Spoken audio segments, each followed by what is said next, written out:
को नौशेरा ले चलते हैं, जहां पर पाकिस्तान की फायरिंग में कुछ घरों को नुकसान पहुंचा है। हमारे सहयोगी रणवीर की रिपोर्ट आपको वहां से दिखाता है।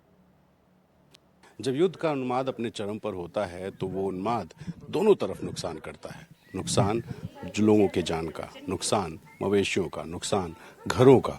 और तबाही जब होती है तो वो ये नहीं देखती है कि वो कितनी तबाही करने वाली है। और कुछ ऐसी ही तबाही दोनों तरफ है। लेकिन जो नुकसान इधर हुआ है उसकी ग्राउंड रिपोर्ट के लिए हम पहुंचे हैं नौशेरा। वो एलओसी है, यानी पाक ऑक्यूपाइड कश्मीर।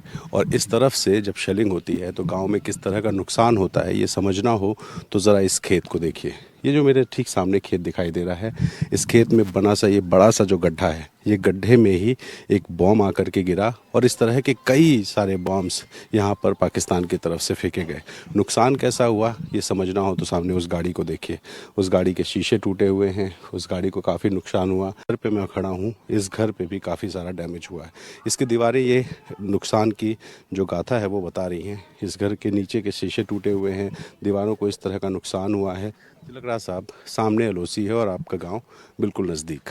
यहाँ कब हुआ ये सब और आप लोग अभी किस कंडीशन में? सर ये परसों सुबह 5 बजे से लेकर 10 तारीख को 5 बजे से लेकर 8 बजे तक सारी ये घटना हुई है। और पाकिस्तान की तरफ से जितनी भी शैलिंग हुई है ये सारी सिविलियन इलाके में हुई है। उसका कोई डिफेंस का टारगेट नहीं था, पूरा उसने सिविलियन को टारगेट किया है। और कम से कम यहाँ उसने 300 शैल मारा है 3 घंटे के अंदर अंदर। मतलब हर 1 सेकंड 2 सेकंड के बाद हैवी मोटर का फायर आता था। और ये देख सकते हो अपने हमारे खेत का, ये पेड़ों का, इतने पेड़ कम से कम 150 से ज़्यादा पेड़ ये डैमेज हो गए हैं। हमारी पूरी गाड़ी डैमेज हो गई है। वो सुना था उन्होंने सीज फायर के लिए, तो उसके बाद भी उन्होंने इतनी शेलिंग की है कोई हिसाब ही नहीं। तो देखो जैसे सीज फायर का सुन के सब लोग इधर से गांव से चले गए थे आगे पीछे, जैसे इधर शेल पड़े हर घर के बाहर तो चले गए थे। ये बहुत हैवी शेलिंग थी जो ये परसों सवेरे 4 बजे हुई। ये आर्टिलरी पाकिस्तान का फायर था और ये पूरा हमारी जो लोकल सिविल पब्लिक है इसको निशाना बनाया गया। और पाकिस्तान एक ऐसा भूखा नंगा देश है जो कभी सुधरने वाला नहीं। सर अभी तो हम कहीं भी सुरक्षित जगह में पहुंचने की कोशिश करते हैं। जैसे ही फायरिंग होती है सब डर जाते हैं, बच्चे भी डर गए हैं। तो सर हम तो बड़ी टेंशन में आ गए, क्योंकि जैसे ही फायरिंग स्टार्ट होगी हमने तो एक सुरक्षित जगह ढूंढी कि हम जाके वहाँ पर अपने बच्चों को लेके हम चले जाएं। बस हमें ये था कि हम आज ख़त्म हैं, हमारा परिवार सारा। दोनों घर थे, हम अकेले नीचे बैठे हुए थे अपने रूम में नीचे। जैसे फायरिंग शुरू हुई तो मैंने एक ही आवाज़ लगाई, सब नीचे चले गए। बच्चे, छोटे छोटे बच्चे थे। और लास्ट टाइम में जब रुकने वाला था तो यहाँ पर जब पढ़ने लगे तो हमने सोचा कि आज हम ख़त्म हैं, अपने हस्बैंड से बात कर लेते हैं, बच्चों की बात करा देते हैं। हमने उनको बोल दिया आज से हमारे आपके साथ बात नहीं होगी।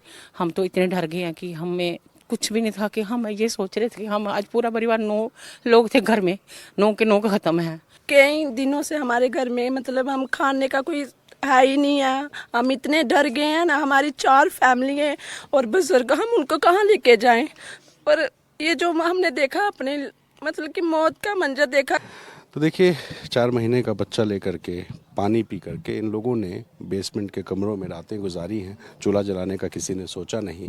किसी को ये था कि घर वालों से लिपट जाएं, क्योंकि शायद ये आखिरी क्षण हो सकता है। इस तरह का डर, और इस तरह का जो डर है ये बताता है कि युद्ध किस तरह से उन्मादी होता है। कुछ लोगों का दावा है कि यहाँ पर सीज़ फायर के बाद भी शेलिंग की आवाज़ें आती रही हैं। हालांकि इसकी औपचारिक तौर पे कोई पुष्टि नहीं है, लेकिन फिर भी हम इसकी पुष्टि नहीं करते हैं। हम इसको दावे को हम नहीं कह सकते हैं कि ऐसा कुछ हुआ है। लेकिन बॉर्डर के रहने वाले लोगों का जो डर है, जो खौफ है, वो खौफ इनके शब्दों में दिखाई दे रहा है।